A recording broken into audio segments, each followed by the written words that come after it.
most of us have fished locally. Some of us have done trips to far off places.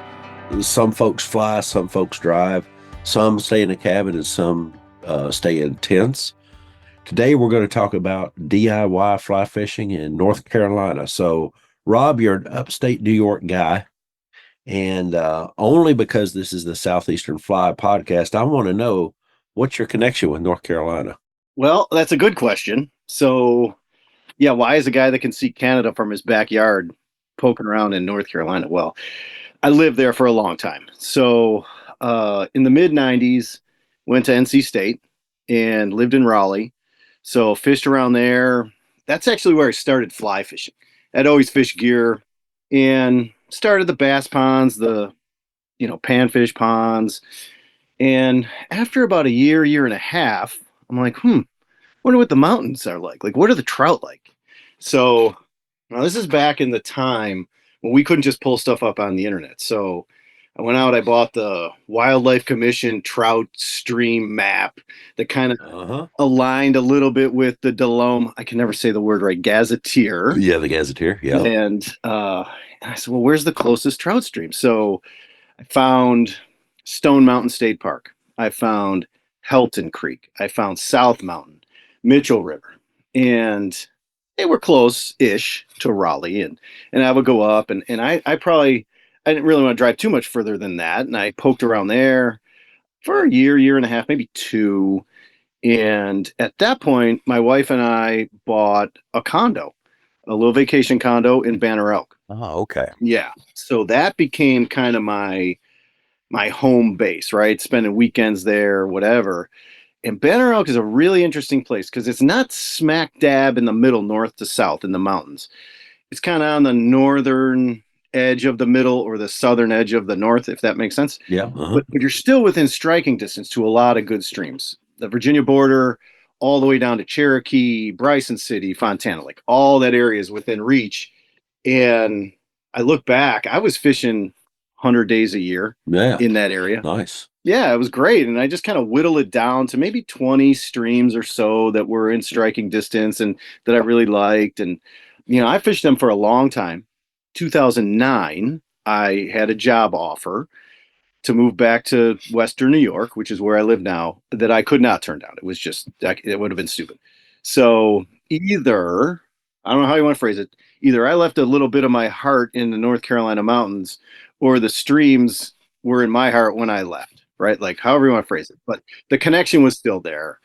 And I continued to go back. And there's this group called the Psycho Fly Fishers that I kind of fell in with in the late 90s through the virtual fly shop board. And that group, we do a couple trips, they're weekend trips a year, one in the spring, one in the fall, sometimes one in the summer.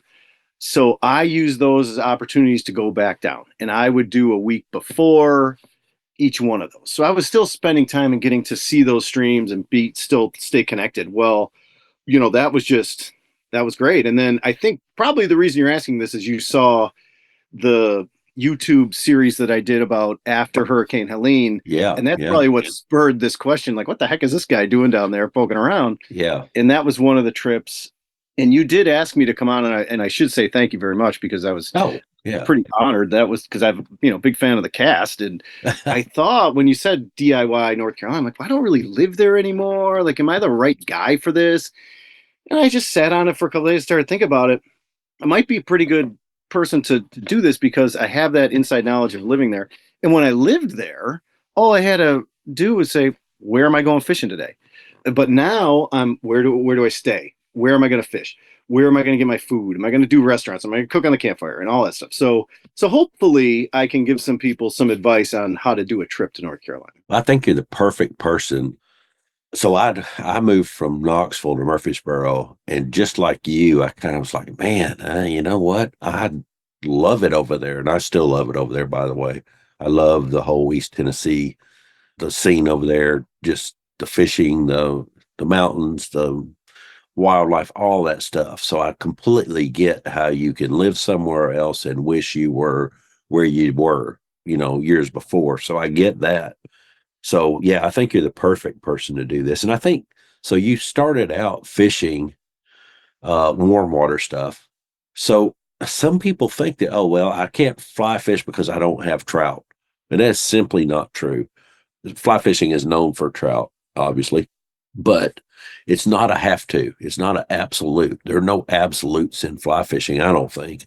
I think you can do whatever you want to do, however you want to do it. And if you like it, fine. If somebody else doesn't like it, well, they can do it their way. Yeah, but I think there's a false sense out there of the non-fly fishing community that I can only fish for trout with a fly rod. And when you say I'm headed to the marsh to fish for redfish, or like I was telling you today, we looked for some stripers. We found some stripers on a trout trip. And thank you for my tardiness here for allowing me to be 30. We just got off the river about probably 30 minutes after I really should have. That's good though. Yeah, yeah, and it was a fantastic trip. One of the podcast listeners, Mike, was on the boat with me his first time on a guide trip with me, and just he did great. He did really good. But anyway, so we were looking for trout, but I told him, I said, well, we'll see there'll be some stripers here. And there always are. And boy, they were just pushing wakes. And we had an 8 weight that we were just going to throw in there at them. But, the water was down and not really much. You got to have some moving water.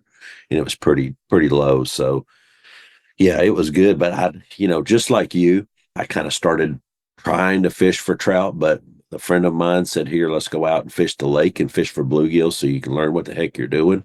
Perfect starting place. So, yeah, I think that we're fixing to get a lot of good DIY information, not just on North Carolina, but I think we'll get some insights on how to do one and how to think about a DIY trip. Just about anywhere you go, there'll be some nuggets in here. I feel like that everybody can use. So, yeah, if you want, we'll kick this thing off. Yeah, let's go. From high atop the world headquarters of Southeastern Fly, this is the Southeastern Fly Podcast. Thanks for joining us on this episode. Feel free to share this with your friends and your fishing partners. Hit the like and click the follow. Sign up for the Southeastern Fly newsletter and get a jump on the upcoming events. It's available in the show notes wherever you're listening to this podcast episode. So who is our guest today on DIY Fly Fishing North Carolina? Like you said, Rob lives in upstate New York. He has been fishing since he lived in North Carolina. You can find him on Instagram at Rob Jeeves, Jeeves. You can find him at Ron Jeeves 1972 on YouTube. You can find him back in North Carolina sometimes too. Please welcome to the Southeastern Fly Podcast, Rob Jeeves. Rob, thanks for stopping by. Yeah, well, thanks for having me. I want to look and know the who behind you and your YouTube videos, and then let's move into some things that maybe you have observed in the North Carolina waters. Well, do you want me to give you a little YouTube history real quick? I do. I'm really interested in that, and I think our audience is too. Well, I'm not a filmmaker. So, I'm not a podcaster, so welcome. we're a pair made in heaven, right? So I had COVID. Well, I've had it several times, but the worst time I had it, I should say, was January of 24. And I was down for the count. And I just laid on the couch, flipping through YouTube, which I had never really watched before, but I had nothing else to do. And I start seeing these people that making these, videos. And I'm like, I could do this. Like the guys like SoFly, the SoFly guys, Wildfly Production. Yeah. Scotty, who runs that's interesting because he went to Appalachian State. So he was doing all the stuff around Boone that I truly missed. Yeah. So, I did start that, and it was more like steelhead stuff, Great Lakes steelhead at the time. And, after a few episodes, I'm like, well, I don't think people really want to see, I'm just going to go fishing. So I started to, bring in the food reviews, like where am I going to eat? What am I doing? And, we had a solar eclipse up here in April of 24. And that was the one that I really was like, I'm going to fish during an eclipse and see what the heck happens. So, and then, going, and I had mentioned the Psycho Fly Fishers, going back down to visit them. So that's kind of how it all happened. And right now I'm doing a year on the Grand River in Ontario that I had never been to. And it's an interesting fishery because it's the first 10 or 12 miles coming off a lake remind me a lot of the Holston. And then it starts to warm up, and then it turns into a really good smallmouth fishery. And I mean really good. Yeah, I've heard up in that area. Yeah, a couple of weeks ago, Hexagenia hatch, me and my buddy Raymond were just hammering. It was fantastic. Oh, nice. And then in the fall coming up, they get a steelhead run, wild steelhead, Great Lakes steelhead. I don't want any controversy. These are Great Lakes steelhead that run from Lake Erie up. So this is a triple threat kind of thing. So that's what I'm doing now. And then I did the Helene thing because of the streams I love, the area I love. I wanted to show what Helene had done, what she didn't do, like what was okay, what was a mess. So I guess that's the dime tour of the YouTubes. Yeah, that's awesome. That whole area up there where you're talking about in Ontario is just, I've never fished it, but people that I've been on the boat with and stuff like that have are just like, oh, it's awesome up in that area. It's amazing. Yeah. If I Yeah. walked out of my door, I could see Canada from where I am sitting right now. I hardly ever fish there. So I found this Grand River thing. I found it. I'm like, you know what? I have a good friend Raymond who lives up there, and I'm like, we're gonna do that. So yeah, it's been really cool. We've caught some big trout. We've caught some big smallmouth, and we'll see how the steelhead go. Those are finicky little buggers anyway. So Yeah. And the whole steelhead thing, I know I've talked about this, but when somebody catches a steelhead in the Pac Northwest, jumps on a plane and flies over to the Great Lakes and catches one right there all in the same day, then we'll know. But right, until then, I don't think anybody really knows. yeah. So to me, the premier steelhead biologist is John McMillan, the Pacific Northwest, and if he says they're the same thing, I'm not gonna argue. Yeah, yeah, true, true. So let's go ahead and start on Western North Carolina and let's just see. So let's talk fly fishing the freestones there. So North Carolina it is when we talk freestones, they are really blessed with different bits of water that are totally different. You've got the high elevation brook trout streams. They're like tunnels, right? Then you've got the high gradients, the pocket water, and all that in the same river will flow down into, or maybe, with other rivers joined together and form a bigger, kind of slower valley river. So you do have tight confines for wild brook trout. You're not going to backcast there, right? It's going to be bow and arrows. It's going to be things. So they really are blessed with that, and I think that's what I love about it. And some of the questions I get asked are, well, what rod are you going to use? And I'm like, I'm probably going to bring 4 rods because depending on where, right? Like if I'm fishing a valley, let's just say the Watauga, there's a delayed harvest section of the Watauga by Vallecrucis, wide open. You don't got to worry about anything. But now you're above the Watauga in That's Tennessee. correct. Yeah. That's correct. Okay. The tail or the headwater of the Watauga is actually, it's right by Grandfather Mountain, right across from a fantastic barbecue joint called the Peddlin' Pig. Oh. And it's very, very small water. Some of it's public, some of it's not. It's a real hodgepodge. You have to be careful. But when I think Watauga, there's this big, massive stretch of rivers. So you can pick and choose what you want to fish for. So I'll bring a 3-weight 7.5. I'll bring yeah, it's a nice little rod. Yeah, 2-weight, 8-foot 2-weight. I'm sorry, 8-foot 2 length, not weight. And then I usually bring my 10-foot 5-weight. Yeah. A friend of mine, Rob Pratula, he met me up there one time. He had a Tenkara rod. Yeah. So you want to try this? I'm like, well, heck yeah, the thing's 13 foot long, and you're still, bow and arrow casting, and it's cool. Like people look down upon it. It's just fishing. It's all fishing. Yeah. Don't take yourself too serious. Exactly. So I get that. So those are kind of the rods I bring. And then I think the next question I usually get is flies. Like, what are you using? And that also varies, within the section of the stream you're fishing. Honestly, the upper sections where it's plunge pools and pocket water and that, you can pretty much fish the fly you want to fish. I mean, I'm in my mid 50s. My eyesight is not what it used to be. Yeah, understood. Right. So I'm gonna do elk hair, caddis, stimulator, Adams, thunderhead, general presentations for dry flies. And the sizes are usually 14, 16, maybe a 12 on a big day. And most of those fish, what people have to understand is those are opportunistic fish, right? They see something, they don't see a lot. When they see something that comes down that could be food, they're going to try it. And they don't have hands. So the only way they can try things is with their mouth. So be quick because they're going to, oh, not food, gone. So, I usually just fish those general patterns. As things work down, obviously, when hatches are starting in the bigger water, you're looking at blue wing olives, you're looking at yellow sallies, things like that. But to be honest, I'll fish the flies that I can see. And that leads into the nymphs because I will fish a lot of dry dropper. Now, my favorite nymph, I'm a very simple person. I like pheasant tails. And the reason I do, several reasons. You and I talked about this before. You can tie a pheasant tail in 2 minutes. Yes. And it's done. Yeah. So you don't care if you lose it, you put it in a tree, whatever. But the other nice thing about pheasant tail is you've got natural, which is brown, ginger, black, purple, olive. You can pretty much run the gamut of what the colors are going to be. So I really like those. Hare's ear nymphs, I like those. Waltz worm, which is basically a hare's ear nymph with no tail. Yeah, it is, isn't it? Yeah. Yeah, which is even easier. So I don't tie the tail. And the purple perdigon, which I can never pronounce correctly. Perdigon, yeah. Perdigon. Yep. So those, I'll just use those things, and the fish like them. They see them, they hit them. If you're paying attention, you're going to be able to hook up. I think the third category of flies that I get asked about is streamers.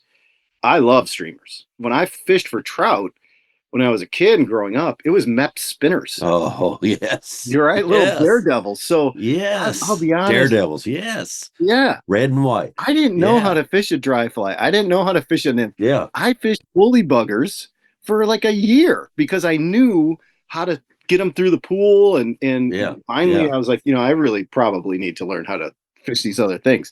But the streamers are very productive, especially if the water's getting high, if the water's a little stained, that's your best bet. So you really have those three categories. And I guess, a good way to put it is how I fish them. I love the dry dropper. Like that's my favorite. And, I'll tie on whatever ounce, let's call it elk hair caddis, and I'll do 18 inches or whatever, because it's not so important at first. And I'll tie a whatever pheasant tail on there. And as I'm working up, riffles, runs, whatever, let's say you come up to a pool that's now 4 foot deep. I'm going to tie on a third fly. I'm not going to do anything else but right to the middle nymph, to the bottom nymph. And, they're 2 foot, right? Put another one, and I'm going to fish that thing the exact same way. And I will tell you, 9 times out of 10, fish in those deep pools take the bottom fly. So it's just where they are. And again, I don't specialize in patterns. Are you tying off the bend of the hook, or are you tying off the main line? How are you doing that for that last fly? Yeah, I prefer to do both through the eye. I just have a hard time dexterity-wise getting it on the bend of the hook and cinching I use a clinch knot, just a simple knot. And I find it easier. So when I tie flies, I make sure that I can really clean out that eye from glue or whatever to make sure that I can do that. Because I like to put, and usually I'm fishing 5X, every once in a while 6X. Oh, this is a really good tip I think that people forget. Let's say you've got 5X coming to the dry fly. I like to go one down to the nymph. So if you do get hooked, so let's say it's 6X. If you do get hooked on a rock and you have to break it off, you're only going to lose one. Yes. So, right? Yes. And that's important up there. Yeah. It's important anywhere, don't get me wrong, but it's easy to get a fly lodged in between rocks or something, or absolutely, or there'd be a down stick, just a stick. Or in a tree behind you. Yeah, that happens all the time too. It really does. False hook sets, bang, you're in a tree. Oh, absolutely. Yeah, just all that kind of stuff. So all the time. Yeah, if you're going up there, I think it's important. That's an important little tip to know that, okay, well, maybe I can, save $3 that time. Yeah. Or whatever a fly is. But yeah, I think those are important. I think some other things as far as technique goes, and I think people overlook this a lot, especially in small streams, because it's just a small stream. What does it matter, right? But I really think if you're coming up to a run or a pool, fish the tail of the pool, because a lot of times there's a fish hanging out down there right at the tail. And you can plan all you want. If you get in position and you go right for the heart of the pool, which might only be 10 by 10. These aren't huge pools, but if you go right for the heart of the pool, you line that fish at the bottom, he shoots up there, the pool's buggered. Because everybody in that pool knows something's wrong. Something's wrong. John from the bottom just came up and he's swimming around. Oh, we're done. Yeah, he's all freaked out about something. Exactly. And that's true. I think that's so. We found some backed, and I like it's the tail of the pool, and I like to say that they're kind of backed up against the next riffle or whatever, the next shoal, and they're just kind of backed up there where that water slows and starts pushing, and those bugs will slow down, and or whatever they're eating, and all that will slow down as it gets closer, as it starts pushing, and then they'll just sit there and gobble it up. So I think that's important anywhere, not just on those small streams, but we saw it today. I had told Mike, I said, just, there should be one backed up against this. In one place there was, in one place there wasn't. And we decided that the one that, the one, there wasn't any by the second one. And we decided, well, those fish just haven't read the right book yet to know where they should be at. But Right. yeah, it's just, so that's a good tip for anybody anywhere is if you've got moving water and you can throw it and let it push up against that shoal there that's coming up to you. That's the tail out. That's the bottom of the run, bottom of a long pool. Yeah. So I think that's very important to know that, and you can start that. And I like when I'm fishing the mountains, I like to start low, fish that part first, and then move my way upstream just little by little. Maybe cast 4 foot further, and then another 4 foot and drift, and just do that. And then finally you're to the head of the pool. So you've really fished that all the way, that run, that whatever that is that you're fishing, the run or the pool, either one, you've really fished it and got the most out of it. Yeah. So yeah, I think especially up there, it's important. Yeah. And that's the smart way to do it. Take it all in increments, right? Try to anyway. Yeah, exactly. You get excited sometimes. Like, sometimes I'll rush right up there though. Yeah. So, and another thing about those fish sitting in the tail, when you hook one, fight it hard to stay there. Yeah. Don't let it get up into that prime water, because that thing running around in a circle with a line hanging off of it is going to mess the pool up. Yes, so it will. Really, like you said, pull them back into those riffles. And it's not hard to do because, like you said, it's all kind of funneling in there and there's that little bit of standing wave. Once you get him into that riffle, he doesn't have a lot to do. Yeah. That he's able to do. So, long handled net, big basket, you can do it. Yeah. And that helps you be able to work the rest of that pool. Like you said, go up 4 foot. So that's another thing that I try to do. Try to get his head turned downstream. Once you do that, it's pretty much, he's not, unless he's if it's a big fish, I don't care. Let him wreck a whole pool. Yeah. Let him wreck the next 5. I don't Agreed. care. But Agreed. if it's a smaller one, you can get their head turned and get them pointed downstream, and they're going to run wherever they're pointed. So. And then they're going to end up in that riffle in the fast water, and they're just going to go down. So you've got them out of there, no problems. Yeah, and you've already been there, hopefully. So yeah, agreed. What about the tailwaters over there? And I know that there's not a lot of tailwaters in North Carolina, quote unquote, but I know there's some. I mean, the closest are really in Tennessee. You're looking at Watauga and South Holston. And when I was in Banner Elk, it's a quick shot over. So if you're staying in Boone or Banner Elk or in that area, you can just zip over. I mean, the Catawba is a tailwater over towards Morganton, but there is about a mile of fishable water. There's some real bad muddy creeks that come in there, and it's just not the best. So if I was going to say tailwaters, I will point people to the Watauga, the South Holston, which are amazing river. Yeah. They're world famous. So, if people are going to fish that, my suggestion is be very careful. There's some real pros and some real cons. Some of the cons are, they generate power out of there, which is good because they have a schedule. You're going to be able to just search South Holston generation schedule, Watauga generation schedule. You're going to see, okay, they're going to start at 1:00 and they're going to run. Please do not wade while they're generating. Oh, no, neither one of them places. No. And the thing that people should know is, let's say they're going to start generating at 1. If you're 8 miles downstream, you have some time. That just doesn't come out like a wall of water. So you can still go downstream and fish for a long time, but you have to be very conscious of what's happening around you. Watch the rocks. As soon as that water starts to look like, it looks like it's a little higher on that rock than it was 5 minutes ago, get out. Yeah, it is higher on that rock than it was 5 minutes ago. If that's what you're thinking, it probably is. Yeah. So, that's my advice on the tailwaters in Tennessee. They're wonderful waters. The nice thing is the generation comes out of the bottom of the dam. The water is consistent temperatures. The hatches are consistent. You can look up the hatch charts online. My suggestion, I always like to go to the local fly shops and say, what are they hitting? What's this hatch like? Me and my friend Bob Thomas, a couple of years ago, we'd gone to Rod Champion shop on the South Holston. And this guy's like, these are the flies. And they were hitting emergers, size 20 green flies with a little yellow dab on the back. And we crushed it, So if you go in there and buy a dozen flies, these people are going to be nice to you and and tell you, what's going on. So try to use the local knowledge. And as far as gear on those, I love the 10-foot 5 weight, and you've got a lot of mending. You can keep the non-drag drift going longer. Long leaders. Those fish are not stupid. You're talking 10, 12, 14-foot leaders down to about 6x. And it's hard. Sometimes it's real hard. It can be humbling at times, but it can also be amazing. So Yeah. they're wonderful waters, but again, safety first. Now that's waiting. If you want to hire a guide, Generation is your friend, because they're going to get you in a boat. As you know, David, you work boats all the time. That's what you want. So it's all going to depend on your pocketbook, right? And what you want to do. And do you want to do it yourself? You want to get a guide, all that stuff. I always promote local guides as well. I just think that's the way to go. I do, if nothing else, to get you started. Right. That doesn't mean every time you hit the state line you need to hire a guide at all. It just means that it's a good way to accelerate your learning curve, so that when you get there the next day, you're going to be a little more successful, and you're going to have a night to think about, all right, I would have done this different, that different. And then when you're out there on your own, you can start working toward what you think is the right way to do it.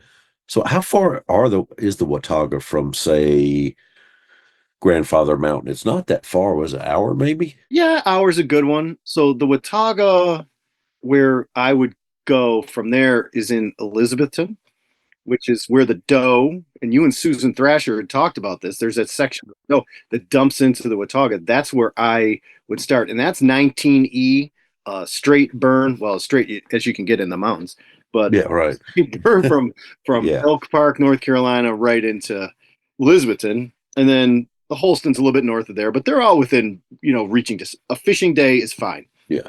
You're not going to be like, God, I wish I would have got a hotel. Yeah, right. Yeah, that's a good way to put it. And I've been on a trip over to Grandfather Mountain, and then went north a little bit into, I can't think of the name of the college town out there, Boone.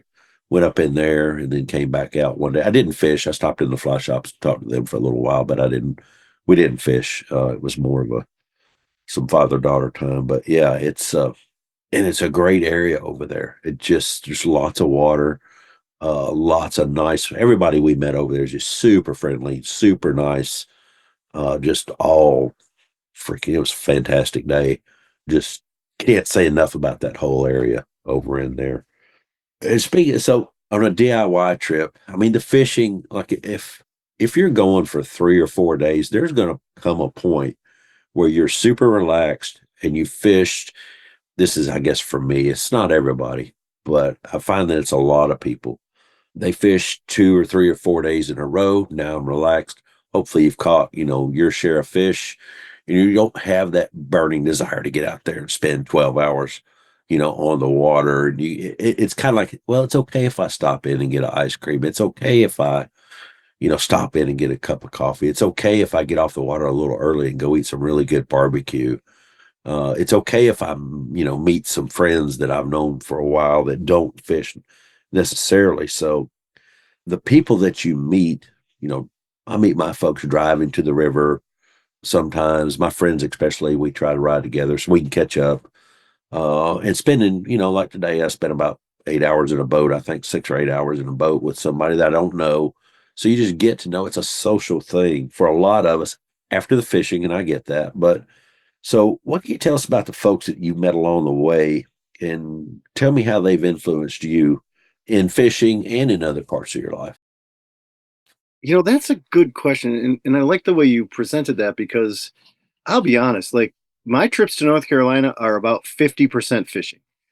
It's 50% fishing. And the rest of it's eating at restaurants I can't eat at in New York, meeting friends, talking. So yeah, you're right. And I mean, I mentioned the Psycho Fly Fishers. Yeah. Yeah. And I'll be honest, like that connection with them, I'll give you a little history there.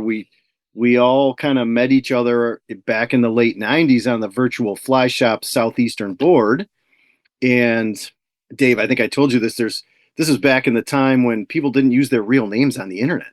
Like it was Stoneman and Streamer and Devin's dad, right? Like and the one Psycho was the other one. His name is Brad. And Brad suggested that we all get together in East Tennessee to hit the green drake hatch on the beaver dam. And I said, there's no way I'm going to this because I don't know these people's names. They're going to kill me and leave me for dead out in East Tennessee.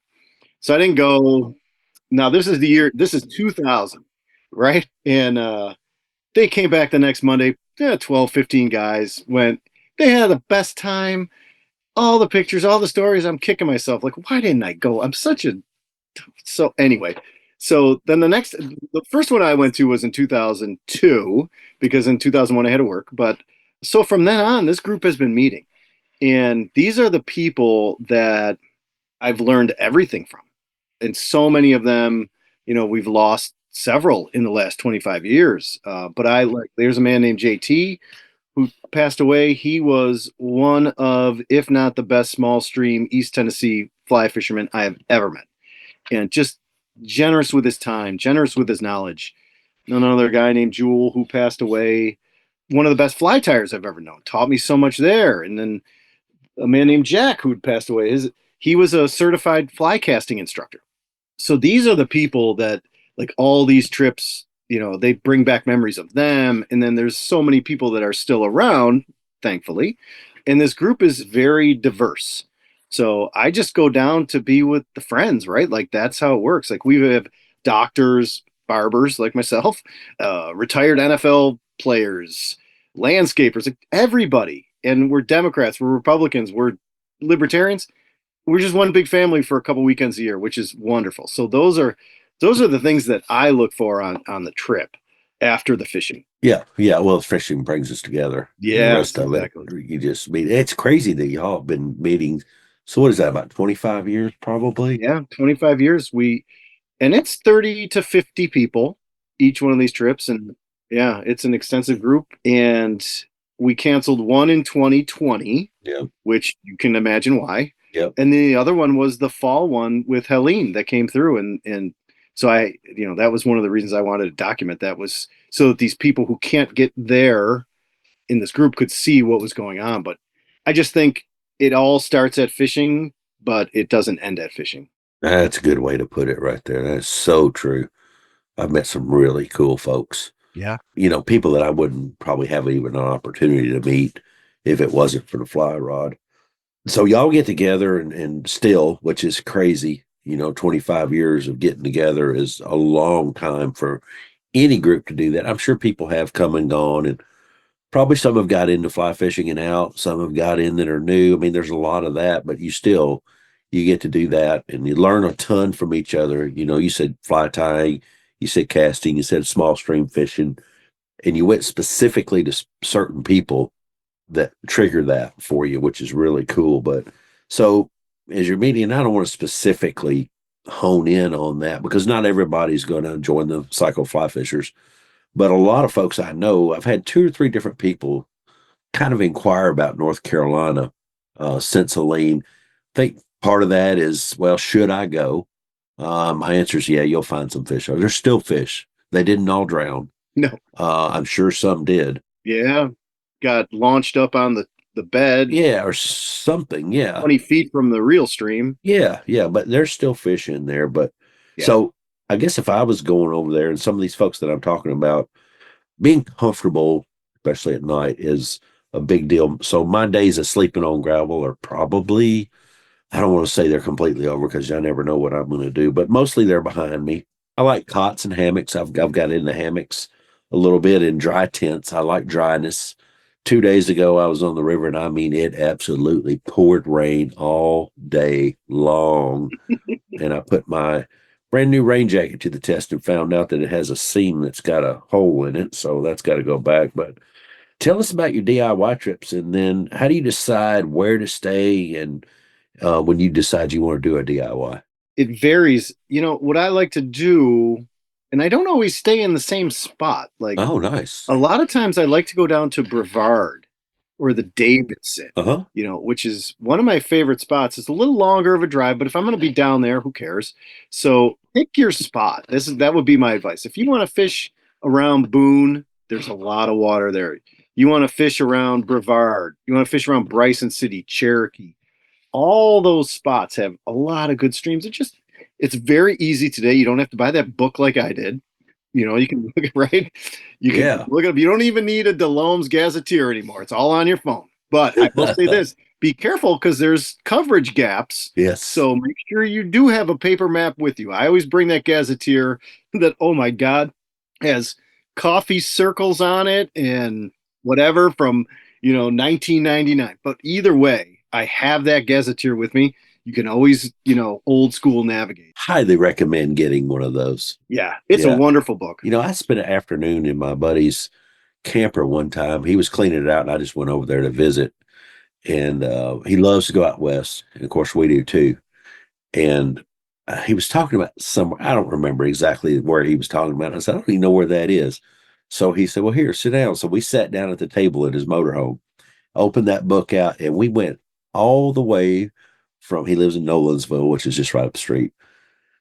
He lives there. We went all the way. We just retraced all of his tracks on this trip that he went on, and he made a big circle up No in the way. wild through Colorado. Yeah. Wow. I bet we spent 30 minutes looking at that map and talking about, oh yeah, I've been there and I did this and that. So Gazetteers, man, those are the great conversation pieces too. And when I'm listening to a podcast and stuff, I'm usually on my phone looking, all right, where the heck is he? Oh, okay, he's there. Yeah. But yeah, the Gazetteers just like in your hands, and you don't have to worry about cell signal or anything. So yeah, it's really something to have one of those. But you're right, the cell signal over there is not that great in a lot of places. Spotty at best. Yeah, but yeah.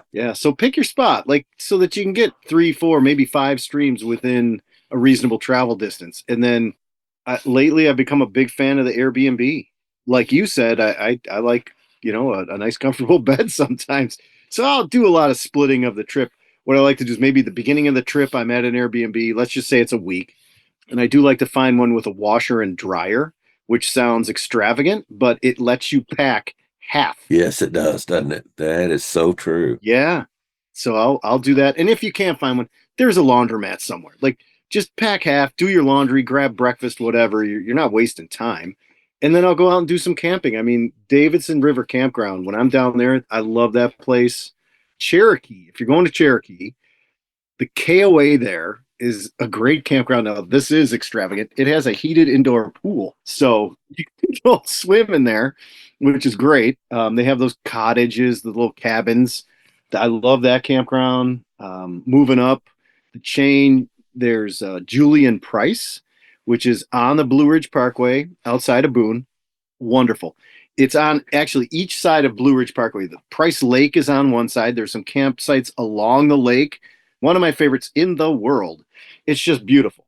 And there's a river there. The Boone Fork is there. And then as you move up, there's a few, but those are the really good ones. Like if you're looking for spots, look for your streams, then find your accommodations, and you'll do well. Mortimer is on Wilson Creek, the upper Wilson Creek, but I don't know. I haven't been there, and from what I hear, it got real beat up during Helene. So I don't know. There's a general store there that is, I don't know, 20 by 20. And I hear that the store survived. This is not firsthand. So, yeah. And I tried to go there during my YouTube, what happened after Helene thing. I couldn't get there from the north. Like the roads were all blocked off.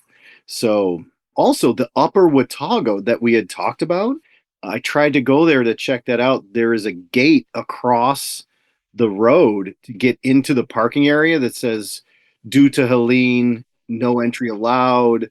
So a lot of these streams did take significant damage, and I would imagine that some of these campgrounds did as well, but I don't have the firsthand for that. I saw some things on YouTube, and I don't remember the name of this campground, but it was a lady, and she was describing, okay, and this was when I woke up that morning when it first started getting. I just happened to look at Facebook, and this was on. I was like, what the heck is going on up there?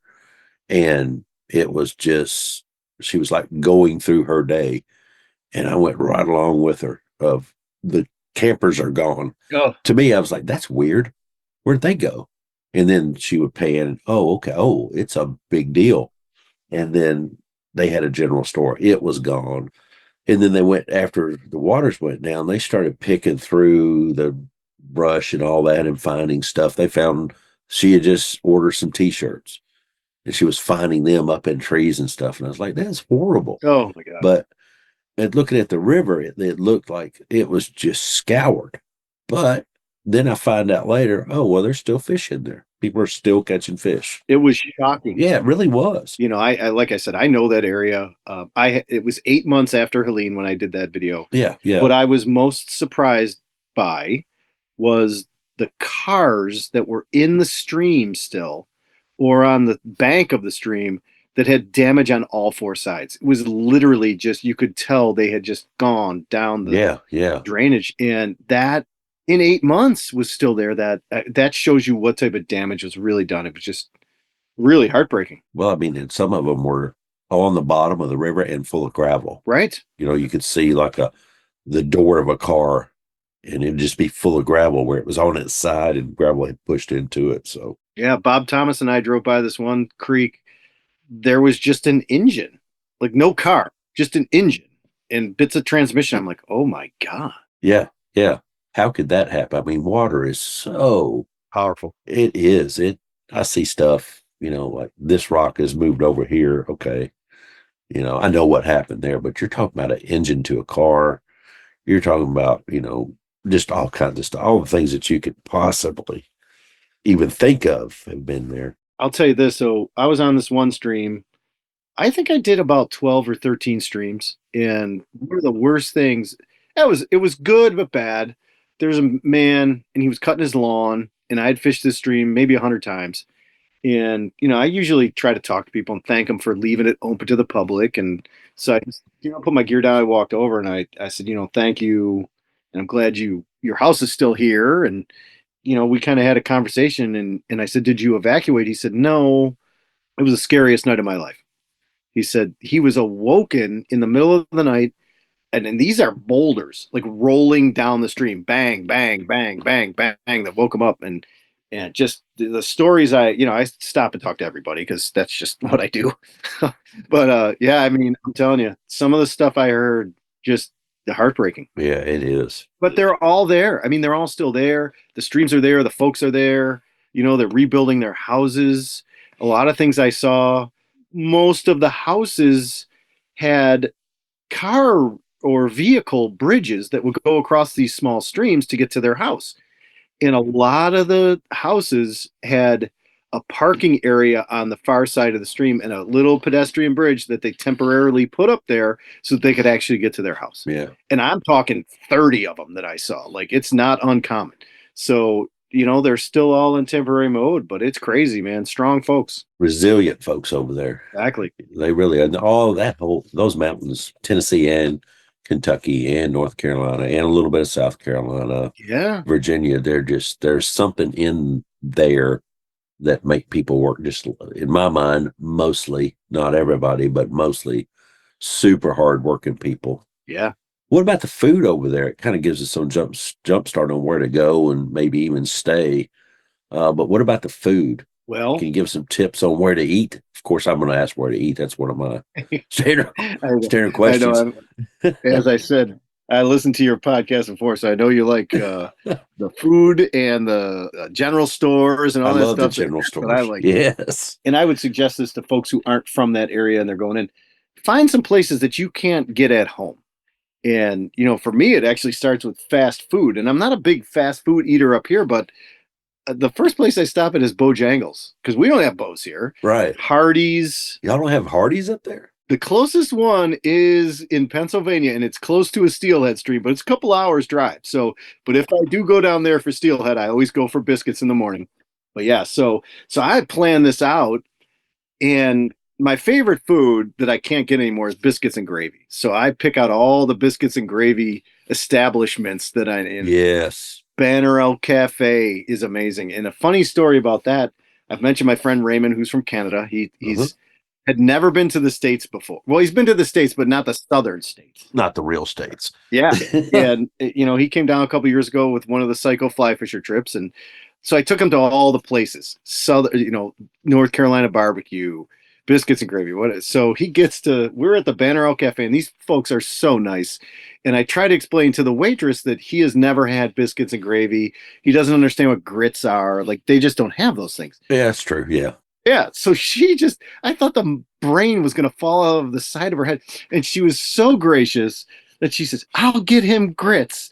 So she brings him out regular grits and then how she likes them, which is extra butter and a little sugar. Yeah. Oh, I love it that way. Yes. Yeah, that's how I like them too. Oh, And yeah. she gave him like a grit flight so he could sample all the different A grits. flight of grits. That's awesome. Yes, it was so good. She missed the cheese, but whatever. So the best of that meal was I said, he doesn't understand what biscuits and gravy are. So could you bring the biscuits and the sausage out with a bowl of gravy so that he can see what this whole thing? Yeah. So she brings it out and he says, if they just brought me that, I would think it was breakfast soup and I would have just eaten it. Yeah. So it's just these regional things. So that's what I shoot for. Like, what can't I get at home? And Yeah. so Banner Elk Cafe has amazing biscuits and gravy. This is a good one. This is on 19. If you're heading from North Carolina over to the tailwaters or to the Doe or whatever, there is a tiny, and I don't want to call it a shack because that sort of sounds insulting, but there's no indoor seating. It's just a little place called the Starving Squirrel.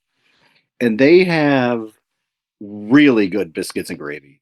They have liver mush, and you're either going to get it in and sit if it's nice out on the picnic tables, or you can get it in your car if it's cold. But yeah, that place is great. Wait a minute. What was it called? I got to see this. Called the Starving Squirrel. Starving Squirrel. I'm looking at Okay, go ahead. And they had some stickers that said Squirrels Lives Matter. And I tried to buy one, but they were out, and I was so mad. Oh, that's nice. Okay, they got tater tots. Ooh, that looks really good. Yeah. Sausage and egg biscuit. The Starving Squirrel. It's kind of like a shack, but not really. It's actually pretty nice. Yeah, it is. They just don't have indoor seating. So okay, so here's their menu: a hamburger, a cheeseburger, BLT, barbecue sandwich with slaw. I'm not sure there's another way to eat it, but okay. Chicken sandwich, fried bologna. Ooh, yes, foot long hot dog. What's chuck wagon? I wonder. Do you know what that is? I didn't get that. I don't know that. Chicken fingers. They've got kids, chicken tender salads, club salad. They had all kinds of good stuff. And tea. Yeah. Coffee was pretty good. Coffee. Yeah. Waffle. Cake cone with 1 scoop of ice cream. Banana split. Nice. I need to go check this place out. Yeah, I'm telling you, that place is so good. The Starving Squirrel. Mm-hmm. Okay. Yeah, that's a good one. And I know how much you like the old-fashioned stores. Not too far from there in Hampton, there's an Old Hampton store and barbecue, I think is its official name. And it does a barbecue. There's some beer in there. They literally have like the taps for draft beer, all the old-fashioned candy in the glass jars. Like that's a really good one. Old Hampton store. Okay. Yeah. I haven't been up that way in years. I need to go check that out. Yeah. That's a real good one. What else is up there? What's some of the unique things that you've seen since you've been going up there, other than the Starving Squirrel and the Old Hampton store? Other than the squirrel, which is going to be hard to top, by the way. It's going to be hard to get past that one. There's actually, if you're looking for something, and I've traveled quite a bit, and there is pretty much an authentic English pub in Blowing Rock called the Sixpence Pub. Yeah. They have some very British beers on tap. Interesting place. If you're in Blowing Rock, yeah, the Sixpence Pub. That's a really interesting one. And another really good one, if you're down south towards Bryson City, yeah, they have an excellent brewery. And the name is, I think it's just Bryson City Brewing Company, but there can't be that many there. Yeah. But that's really good. Good burgers, but the beer is excellent. And they have another good barbecue place. It's called the Barbecue Wagon. Plenty of good places to eat. Yeah. Now here's one up towards the Helton Creek. This is real close to the Virginia border. There's a little town called Lansing. And there is a place called Pie on the Mountain. Amazing pizza. Oh, okay. Yes. So good. It's that real thin crust. I think they might have a wood burning oven or something in there. It's very nice. Italian traditional. And around the corner from there is a place called Molly Chompers. And they are a cidery. Delicious cider. Amazing. But Lansing got really messed up from Helene. So when I went down my past trip, so 8 months Pie on the Mountain was still closed. They were still trying to fix their stuff. But Molly Chompers kind of served as a de facto gathering place. They were a little bit higher up. They still had power. People would come there. They had like a soup kitchen kind of thing during this whole mess, and they really helped out the community. So when I stopped by, I chatted with them, and they said that Pie on the Mountain would be hopefully open in September. So it's Oh, coming up. wow. Okay. Yeah. And they were going to have a big reopening celebration on Main Street because that's, they got banged up. Yeah. So I'm going to go in a couple weeks, and that's going to be my first stop. Good for you.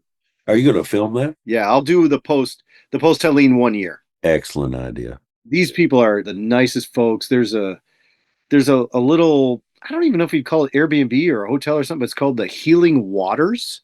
And there's all little sheds or something that you can stay in. And there's a traditional well there that had some blessing that the waters are healing. So if you're not feeling well, you can go up there and you know how that works. Yeah, so yeah. I'll probably stay there and fish Helton Creek. I'll be honest, I talked about Stone Mountain, and that's where I really cut my teeth. And I have not been back there since I left North Carolina, which kind of makes me sad. So the trouble is it's delayed harvest water. Oh, yeah. Okay. And I'm always on the edges or the fringes of that delayed harvest season. Yep. So it's tough. But it's a beautiful little park, man. Like, it is so nice. The campgrounds are nice. The streams are good. So I really need to get back there. I've been deficient. So you'll film, when do you think that your post 1 year will be out? I'm not trying to put you in a box here because I know it's difficult to no. film and put it all together and everything. So I'll leave Youngstown, New York on the 27th, which is a Saturday. And I'll drive as far as I can, probably get into West Virginia, get some Bojangles, probably. Of course. Yeah, get some Bojangles. Maybe a Hardee's, maybe. So that's the 27th. I'll be in North Carolina 28th. So that's Sunday, Monday, Tuesday, Wednesday, and I'll have an Airbnb somewhere around there. Probably I'm going for Banner Elk this time. I'm a little further north than I usually go, but yeah, that's a nice area too. Yeah. And I'll go over to Wilson Creek and I'll check that out and bounce around. The catch and release fly fish only, which is the Elk River that comes out of Banner Elk, was in really bad shape. I'm hoping that it has come around a little bit, but we'll see.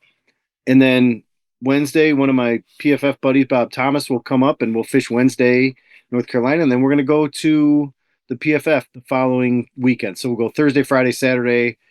So all of those, I've learned that on YouTube, people can't stand anything more than 10 minutes. So I just broke those down into 7-day stretches of about 10 idea. Minutes. Yeah. Yeah. And it is what it is. People's attention with the TikTok or whatever, I don't even know. But yeah, so that's my plan coming up, to revisit and see how things are. And, fingers crossed. I did see some ones that I'm not real happy with. But it's nature, right? We'll see. Not a lot you can do about it. No. Absolutely. There's nothing you can do about it. No. I think Susan Thrasher's favorite stream, the Doe, I checked that out from head to toe. And it didn't look that bad. There are stretches that got scoured, but a lot of the canopy is still there, which I think is the important part. If you can keep the shade on it, yes, the rest of it will regenerate itself. So if you think about a tailwater, it gets scoured around here every spring. Agreed. And then it comes back, and like right now, these tailwaters have a lot of grass in them. We're fighting a little bit of that today. Yeah. And they're wide open. There's hardly any canopy around a lot of spots where the grass has grown back. So yeah, it gets scoured. Mother Nature, I guess, the good Lord has a way of getting things back to normal, whether we like it or not. But yeah, it's quite something to watch these streams and stuff go from clear rock bottom to all of a sudden you're getting some vegetation and some growth, and then boom, okay, it's back to the way it was a year ago. Yeah. It's funny. Of all the streams I documented, the one that was pretty much as normal as it was this little brook trout stream. And I check it twice a year, every year. And I always thought, man, someday people are going to mess this thing up. And then driving down, I'm like, oh my God, it might have not have been the people. It might be nature itself. So I never in a million years thought that nature would mess this thing up, and she didn't. Yep. It was fine. Isn't that crazy? Everything was different, but everything was fine. Yeah. Still fishing there? Yeah, I caught some good brook trout. What did happen was there was this log jam that was, and I'm not exaggerating, 20 feet high on this tiny little stream, shore to shore. I'm like, I'm not going to climb over this. So that did him. But yeah, I mean, nature did what it was going to do, and everything was still fine. Nature does what it does, doesn't it? Yeah. What about your one that's gotten away over there? And you can go back in time. You don't have to go the last time you're over there, but that's our big story here is, so I like to hear about the one that got away for a couple of reasons. One, because somebody said, hey, we want to hear tell us about the one that got away. Maybe you should have a show on that. And I was like, no, I just want to see what everybody's got to say. And some people don't, I don't know. I had one that got away, but it wasn't me. It was somebody that was fishing with me. There's a lot of that. And I'm like, yeah, no, tell us about the one that got away from you. Cause I've got my one that got away story and I still think about it. I've got it on film getting away. So, yeah. And that was a tough one. But what about your one that got away in North Carolina, if you've got one? Yeah, I do. I got a couple, and one is important to me, but they're all important. You remember the ones you lose first, but I was fishing this little stream. What the heck? It's the Watauga, the wild section of the Watauga in North Carolina. And that's all posted up now. You can't fish that anymore. I was back to the woolly bugger, and this fish comes out of nowhere. And this is a small stream. I'm talking 12 foot wide. And in a 16-inch wild rainbow, just comes out and hammers this woolly bugger. And I'm fighting this thing, and he goes under the bridge because he's right under the bridge, and the line hit the bridge, and the tension must have something, and it just boom, gone, like total slack, no fly on there. So I'm assuming that the knot at the fly just busted. Yeah. So, but I'll remember that. I named that fish Steve. So Steven got away. Exactly. Yeah. I'll never forget that fish. Man, that was a good one. That's funny. I will say one more. So my grandpa, this is the first in my life got away story. My grandpa was born in Poland, moved to the States when he was, I think, about 5. And he was not an affectionate man. He was rather gruff, but he always took me fishing. And when I think about it more as an adult, I think sometimes he took me fishing so that my grandma wouldn't tell him he couldn't go as long as I was there. So, yeah, but he taught me everything. He taught me how to tie knots. He taught me all the stuff. Oh, wow. Yeah. And we were fishing this little marina in North Tonawanda, New York, early spring. None of the boats were in the water because everyone pulls the boats out here because it freezes. So no boats in the water. He's on one side of the slip. I'm on the other, fishing for yellow perch. And I hook into this huge fish. And, I'm going, Grandpa, I got this big fish. And he looks up. He doesn't even, we're sitting on overturned buckets. And he doesn't even get out of the bucket. He just looks at me and says, don't put it turned out it was a walleye. And he says, don't put your thumb in its mouth. It's got teeth. And I'm not ready to go home. I did clean that up a little bit from his language. Yeah, thank you. Had some swears in there.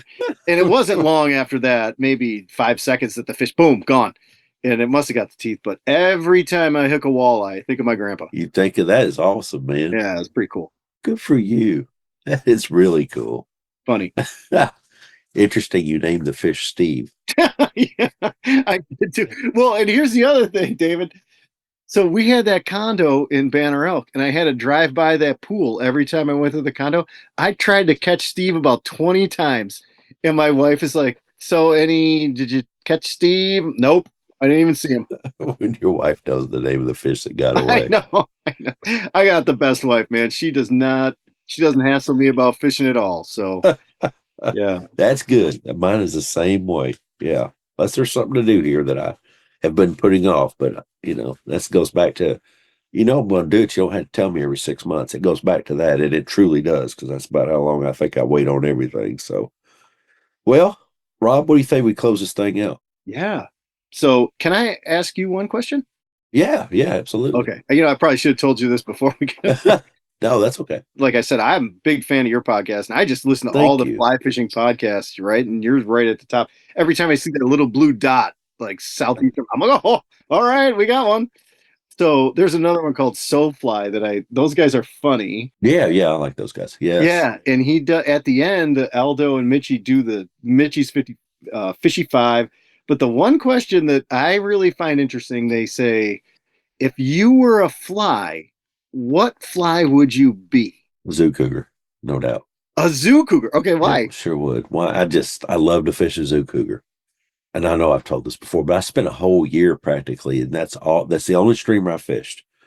This is before I got into, multiple streamers even. And I still fish zoo cougar as a dry a lot of times and shad kills and stuff like that. But I really learned how to fish it, like control it and let the line sink and be able to pull it down. And I used to just like start out with yellow, and then now I'm getting this way even in the salt of I just want to start with white and just to see it and kind of get myself in the right frame of mind. I found myself on the last maybe 3 or 4 weeks ago. We went to the salt to the Gulf, the northern part of the Gulf, Alabama part, and I couldn't see the fly after a minute, because they would sink so fast. And I think I'm gonna start off with white or something super light silver, something like that, so I can see it. But as I started fishing the zoo cougar over, this has been several years ago. I think that I just learned to fish it, learned to work it around things and over things, and let the line sink and then pull it down through things. And if I'm really on my game, I really can fish it, in my opinion, pretty good. I know there's a lot of people out there that can fish it better than I can. I get that, but I can really get in tune with it. Now, if I was up in the mountains, like we're talking about North Carolina, so let's talk about the mountains. Definitely a thunderhead, Yeah. like about a size 10. You were talking about not being able to see things quite as well as you used to be able to. I'm kind of the same way. You can still see it from the splash, even if you're fishing like a 18 in the mountains.